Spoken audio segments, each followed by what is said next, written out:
Pro Group Management. Workers' comp that works for you. Welcome to Nevada Newsmakers, your therapy session. Andy's got the rundown. Sam, is it treason to criticize the president when we're at war, even though there's an election? That's just one topic that we'll discuss with Scott Craigie and Larry Mathias. And then, did you know there's a new computer virus out there? Even if you don't have a computer, it affects your life. We talked to Ira Victor. Sam? Thanks, Andy. And coming up on the Pundit panel today, John Gwaltney, Bob Crowell, and the ever-quiet, yeah, I'm kidding, Ray Bacon. It's all coming up next on the all-new Nevada Newsmakers.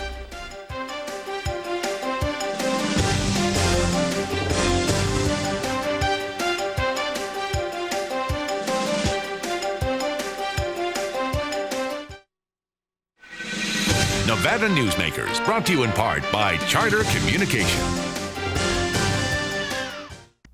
The Abowed family has an appetite for dialogue. Agree or disagree, have the conversation. All opinions are welcome.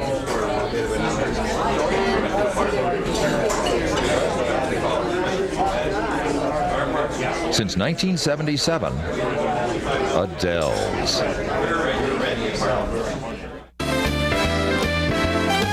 Catch a straight, dine at 8. Lucky you. Lucky you. Dance till 1. Have some fun. Lucky you. Lucky you. Taste the shrimp. Have a sip. Try the pool. Play it cool. At the Sienna Hotel Spa Casino. Lucky you.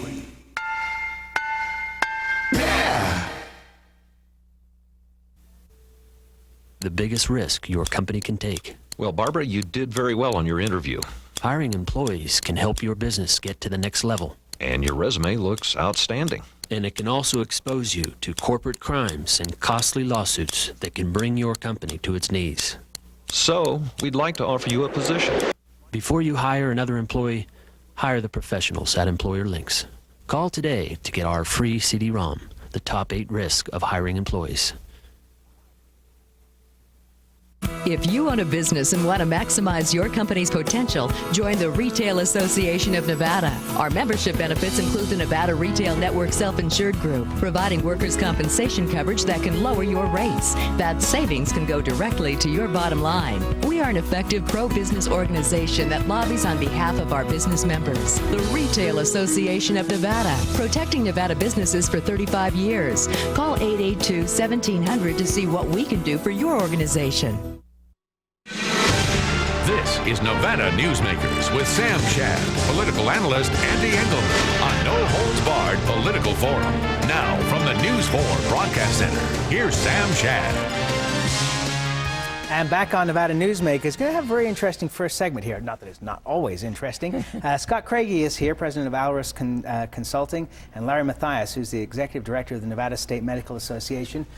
Scott, you know, this kind of all started with us talking about warfare in politics. You want to start there? Well, today's lesson is, you know, politics are holding the upper hand. The conservatives won the outcome, I guess, of the legislative session. They won the tax wars, and now it's a matter of can they build on it? And so the question is, can they build on it? The governor's recall is the first step in this. I know it's not the same team, but it is viewed by the world as being the conservative movement itself.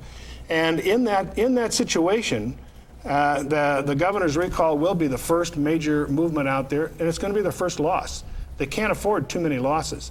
Now, there are, with the Ninth Circuit Court decision... Excuse me, Scott, I'm sorry, but no one that you're calling a conservative has endorsed a recall of the governor. No, from Lynn Hetrick, nobody in the Assembly, nobody in the mainstream Republican Party has at all endorsed a recall of the governor, nor even the recall of the taxes. I agree with that.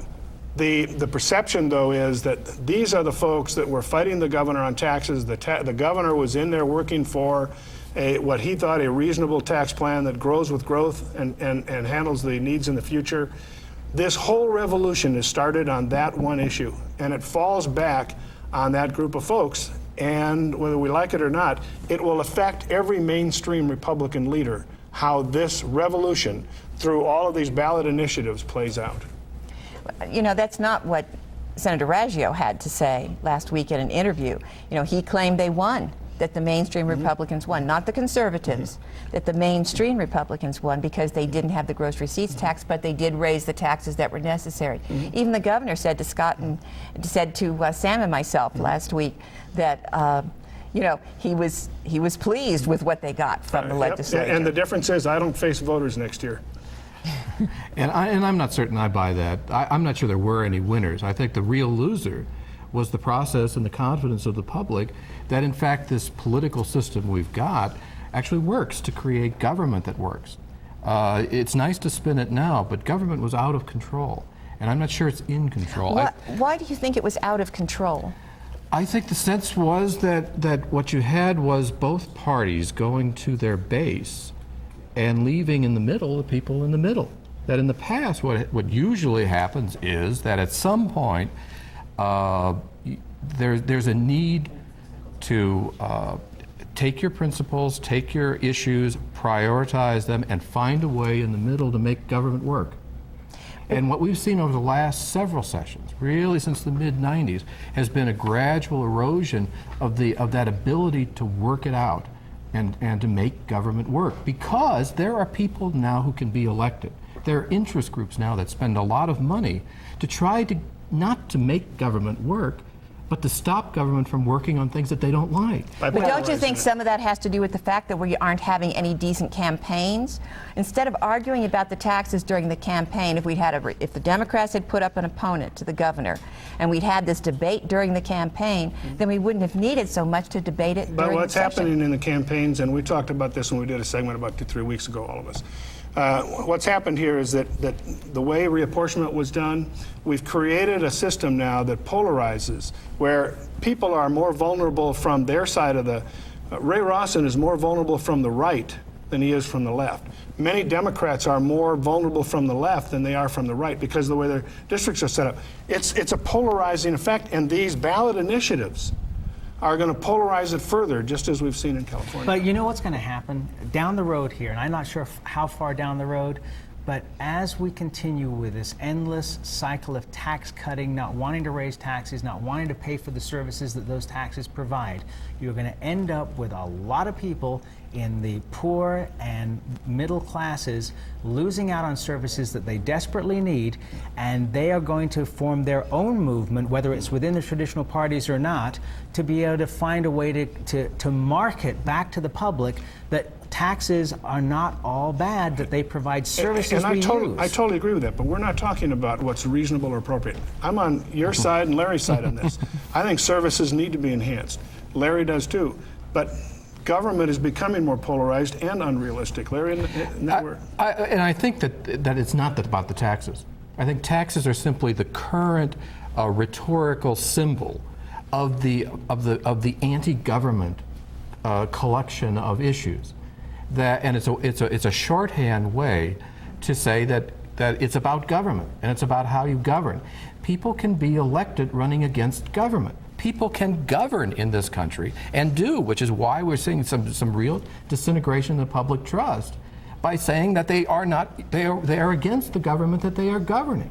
It's like politicians who are running for office say, I'm not a politician. You know that they're politicians. Either they're dumb and don't know they are, or they're liars. And either way, you shouldn't be voting for somebody who's either dumb or lying to you. What we have here, this drives away people who have expectations of government, drives them out of the process. That's what the campaign problem really leads to, is whoever is left gets to call the shot. It can be as few as 15% of those who are eligible to vote might make a decision in any of these races. All right, we're getting into a presidential election cycle right now, and there's a lot of people out there, including some in the president's cabinet, who are saying that it is almost treasonous if somebody runs against the president and criticizes him. Yet the same thing happened when Roosevelt was president, and we were in the midst of a real war. It's just hogwash. Yeah. That's just absolute hogwash. People need to be able to vote in an election, and if that were going to be the case, every single president would declare a war 6 months before the election, and they would be reelected. Sam said what I wanted to say. I would say look to a guy like Abe Lincoln. Now, he had a pretty big war in his hands. And he had a lot of people saying awful things about him in that re-election campaign that he ran. He never said that they were traitors. There were traitors. There were traitors who had declared war on the country. It is treason if you believe that something needs to be said, that a government needs to work, that an elected official needs to be called and not do it. You mean like That's the treason. Democrats actually coming out and making an issue of the fact that we've got a $500 billion deficit going into next year with no end in sight for huge deficits? If politics is not about honest disagreement over the best things to do for the country, then what is it that we're fighting for? And we'll leave it on that note. We'll be back on Nevada Newsmakers right after this. Thank you.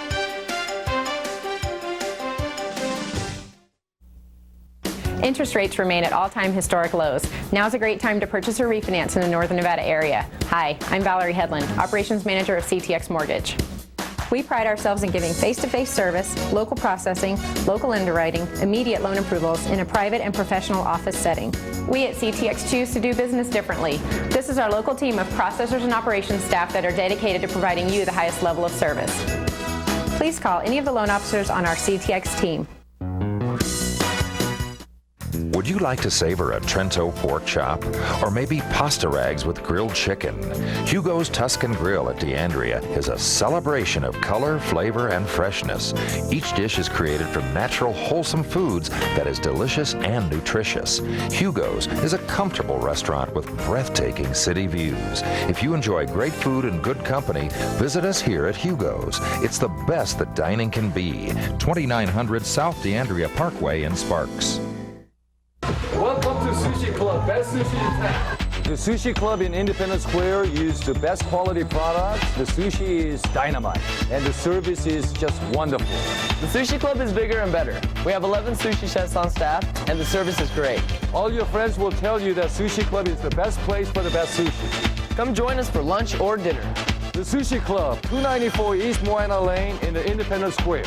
Now that's great sushi. If you love good food and you like good wine and all in a beautiful setting, we've got the perfect evening for you. The Event Center at Red Hawk, Michael Mondavi Wine Dinner. Chef Ken and his fabulous food, 4 courses paired with Michael Mondavi wines. It's going to be fantastic. Oh, it sounds perfect, Al. It's all coming up on September 18th right here at Red Hawk. Make sure you call early to get your reservation in. It's going to be an evening not to be missed. And now, back to Nevada Newsmakers with Sam Shad and Ande Engleman. Back on Nevada Newsmakers, we're joined by Ira Victor. He runs a company called Privacy Technician. Certified security is what it's all about. Hey, we've got these bugs, these viruses invading our computers. The first question I have is, should we all be getting rid of our Microsoft technology and going with a different kind of Macintosh system? That will prevent the last batch of worms and viruses, Sam, were attacking Microsoft systems. But there are other worms and viruses that attack other systems besides Microsoft. So that's not the total answer. But not Macintosh. The last batch did not attack Macintosh, but the government experts and the security professionals recommend what's called a layered security approach. Part of that is having good systems that are up to date. Part of it is more technology, firewalls and antivirus and backups. And part of it is proper training so that people know how to use their computer systems correctly. And that applies whether you're a Macintosh user or a Linux user or a Windows user or you're using an old Amiga system. All of those apply. Okay, there's a new vulnerability for computers that came out this weekend. Yes. And what we're talking about here with computers, we're talking about things that affect your Social Security check, things that, I mean, you may not have a computer in your home, but these will affect your lives. These, when other computers go down, your life is affected by it. That's right. Our electricity system is running on computer systems, and many experts believe that there's a strong possibility that the last batch of worms and viruses had contributed to the power blackouts that we saw in the East Coast. So it affects the phone systems. You know, the New York Times would disagree with you on that. They ran a lengthy article this weekend on the fact that there were problems that were being seen and ignored. That basically the systems that I'm sorry to correct you on air, but they said that the systems that were in place were not watched and matched, and therefore the system started to fall apart. That's true, Sam, but the systems that are connected to those systems were vulnerable, and we have cascading problems. And the jury is still out. It's, you know, the government, FERC and those regulatory agencies have said we don't know for sure what the causes were. But I have seen logs, there are logs posted on the internet from the electrical utility grid that show even after the power blackouts, unpatched systems that are still vulnerable to the internet. But a lot of this could have been prevented if people that work for government and are in charge of computers had paid attention to what they were supposed to be doing. That's correct. The federal government has issued and done a lot of training for government agencies on preventing computer security problems. And a lot of those weren't followed. Let's bring it home for the local business owner, the local person watching the program today. What are your recommendations? Give us your top 3 recommendations of what they should be doing. The top 3 things they need to do is, 1, train your staff. We can have the great technology, but if people aren't trained to use the computers correctly, you can still have lots of problems. 2 is you have to have the right layered security in place. And you can't say, oh, I've got antivirus software, I'm okay. You need to have what's called layered security, so that if one part fails, you've got something to fall back upon. And 3 is keep informed about what is going on in this area, just like you would with watching whether fires are coming. You know, you turn on the radio or watch TV to see if there's a fire, because you need to be alert for new security problems that arise. Is there a list people can subscribe to? I mean, people can't keep up with everything. Well, I was wondering, you know, is your ISP, your internet service provider, the place to go to get this kind of information and to get the kind of contacts that you need? Usually not. The ISP business is so cutthroat now that it's tough for them to be responsible for your business's security and stay price competitive. So there are resources available on the internet that will point you on how to do those 3 things that I just pointed to. Okay, so if you did a Google search, and half the audience just went, "What?" Yeah. What would you put in there to find this information? I would type in Reno and computer security, so you can find local resources, or Nevada and computer security, so you can find local resources and local information to help you with this in this area. Okay, we always like to point out when we're making an unmitigated plug for something. Northern Nevada Business Weekly is a terrific publication, and I recommend heartily to all of you that you subscribe to it. It keeps you up to date on the latest in business in Northern Nevada. They're putting on a seminar with Ira called What Hackers Want, Don't Learn the Hard Way. It's a luncheon seminar coming up next Tuesday, and call Northern Nevada Business Weekly for information on this and how you can get tickets, right? That's right, and that's a good way for business managers to send their business staff. The seminar, Computer Security for Non-Technical Managers, will help teach non-technical people. And it's free if you subscribe to the newspaper. It's free if you subscribe. Pete will love us for it. All right, thanks so much for being here. We'll be right back with the Pundits after this.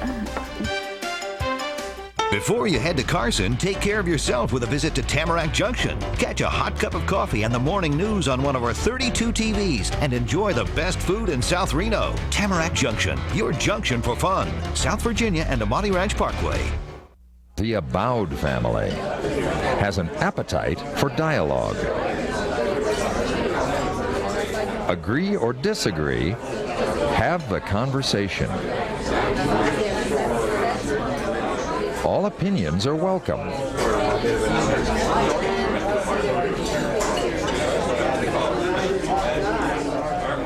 Since 1977, Adele's.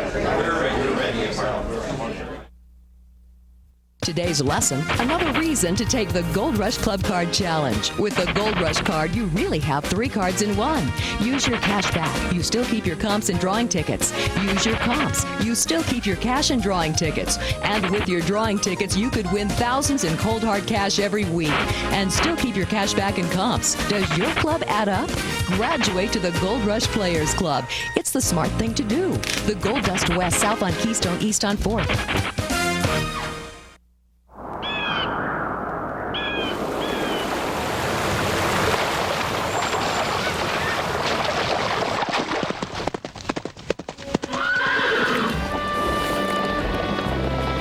When you sign up for Wells Fargo free checking, you get more than free checking. You get the freedom to bank when and where you want.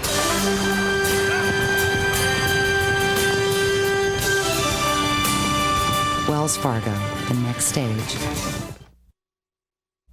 Make your daily commute easy with breakfast or lunch at the Tamarack Junction. Enjoy daily specials, super fast service, and South Reno's freshest morning meals. Tamarack Junction, your junction for fun. South Virginia and Amati Ranch Parkway. And now, back to Nevada Newsmakers with Sam Shad and Ande Engleman. Great pundit panel as always today, joining Ande and myself, John Gwaltney and Bob Crowell, and also Ray Bacon. Ray, I want to start out with you. You're the executive director of the Nevada Manufacturers Association. Over the weekend, reading more and more about how many manufacturing jobs are going abroad. Lower labor costs obviously being one of the reasons. Do you see at any point a turn of a tide here as far as getting manufacturing jobs back? And is it, dare I say this, a possibility that with more immigration from Mexico, that we would find a lower cost job pool that would help increase manufacturing in this country? Good question, and I don't think there is a clear answer at this stage of the game. One of the interesting trends is, I've spent some time with the Hispanic community recently. The number of Hispanics that are starting their own companies, to include manufacturing companies, has drastically increased just within the last 2 or 3 years. I'm not sure exactly what that means, but at this stage of the game, cost of labor is an issue, but the biggest issue is quite frankly the productivity gains, as you're well aware, have been astronomical in this last year. Most of those productivity changes are in the manufacturing sector. So part of the job loss in manufacturing is just pure and simple. We don't need as many people to produce the same amount of goods. I'm not sure exactly what that bodes, but clearly, any manufacturing job that has a high labor content, or any manufacturing product that has a high labor content, is probably not going to be made in this country in the future. Despite immigration? Despite immigration. And we're talking legal immigration here. You know what? He's not fussy. You know, that's another whole debate here. There are so many forms of legal and illegal immigration into this country. You know, you can take your pick. You can buy your way into legal immigration by, I believe it's putting up $1 million to start a business employing X amount of United States citizens. You know, is that any more correct than other forms of? Well, there's a whole subculture of taking in California. There's a whole subculture of hiring illegal immigrants to work your business for 28 days and then discharging them, hiring another crop just so that you don't pay workers' compensation. I mean, if you want to solve the immigration problem, one way is to more carefully control your borders, but the second way is no, don't hire them. Yep. Don't hire them. Right. Yeah. But there's a huge issue out there of, I ran across somebody recently that was, you know, PhD trying to get into this country from Eastern Europe and things like that. They were monkeyed around with for, in the best part of 7 years. Our immigration system for legal immigration is absolutely a barrier, and so consequently, we got to fix that system, and then that allows us to start improving and then have to have a reason to control the borders. Illegal immigration has clearly been the policy of this country for way too long. You know, to get the number of workers, to fill in the levels, you know, to level out the It's a matter of convenience. Absolutely. When it's convenient to get people over here to fill jobs, then they will do it. And when they have concerns that they're getting into areas that perhaps the middle classes are occupying, then suddenly there's a problem. Sure. Sam, I think the history of immigration, as well as the economic productivity question that Ray's talking about, we have 250 years of history of increased productivity per worker. This is not a new phenomenon. It's just a kind of a leap forward, a kind of a lurch in the economic system. So we've always recovered from this issue. The question is, I think, will we be a center that will not produce the basic labor-intensive items in the future? And that answer is absolutely yes. So for the young people out there, they need to be looking for skills in areas where they cannot be exported. And so, you know, I tell my children the same thing. Look for skills in an area where you can't be exported to another country. Well, and you know, this is part of the thing, you know, part of this whole thing is all three of us have a vested interest in education issues. The reason that NMA has a vested interest in education And I would like to point out that John Ensign on Friday gave a press release that he is getting a great deal more funding, millions and millions of dollars for No Child Left Behind, that should help us quite a bit as far as bringing things along. We do need the funding because much of the challenge was unfunded to begin with. However, the question of will this solve all the challenges that have been put up? I don't think money will solve all the problems. It would be very helpful, but it's not going to solve all the problems. But the key issue is that, you know, we're not going to get a manufacturing workforce in the state of Nevada without doing some improvements in the quality of what's coming out of our schools. The other side of that coin is, Jim Hager was on the last time I was on, and he talked that the Hispanic population in Washoe County is now up to 27%. I don't know what it is in Carson City, but you're not too far behind that. You can't leave those kids behind and expect to have a productive workforce. Well, that's kind of and a productive country. That's right, but that's kind of the sad thing. I mean, you know, everybody uses No Child Left Behind as the recent federal act. I mean, it's been Carson City's, and I think the policy of a number of schools in Nevada, don't leave any child behind, period. I mean, and as John says, really what's happened here is that you now have for the first time a federal mandate to overrides local control that tells you what to do. And, you know, my own personal opinion is if the federal government wants to tell us that, then step up to the plate and fund it. And if you don't want to do that, do what you said you were going to do at the beginning, and that is let local control take over. Well, we've got $87 billion going to Iraq and Afghanistan, and so maybe we don't have quite enough money. Maybe, you know, I just keep thinking, the more that I understand from economists, that $87 billion is not a huge problem in a $1 trillion economy. Maybe we should borrow a little bit more money and help out with some of these problems. Oh, man, I think $87 billion. And of course, we always run out of time before I get to talk about sex education. We'll be back on Nevada Newsmakers after this.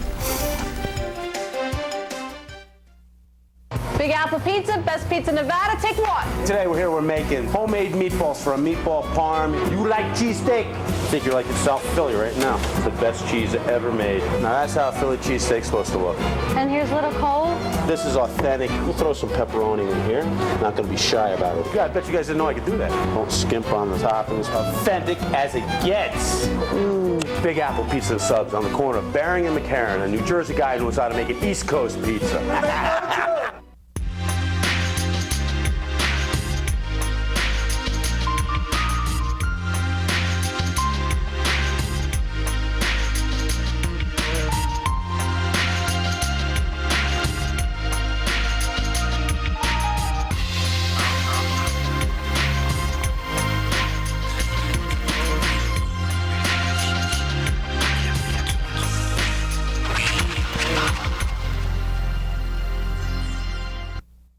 Would you like to savor a Trento pork chop?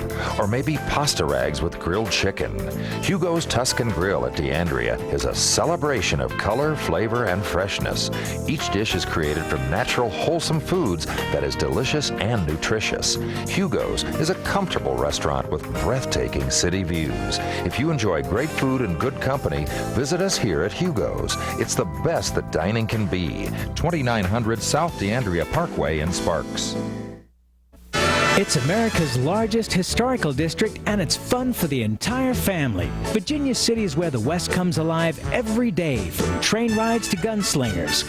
Your gang can explore mines and interesting museums, visit historic saloons, and do some great shopping. Virginia City is the ultimate in family entertainment, and it's very affordable. Come up and stay overnight in our hotels, motels, and RV park.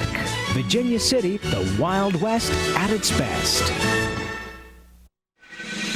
Nevada Newsmakers, brought to you in part by Charter Communication.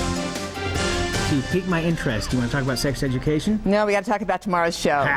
Tomorrow, John Smith to bring us up to date on what's going on in Las Vegas with that scandal. Should be a hot show. We'll see you tomorrow.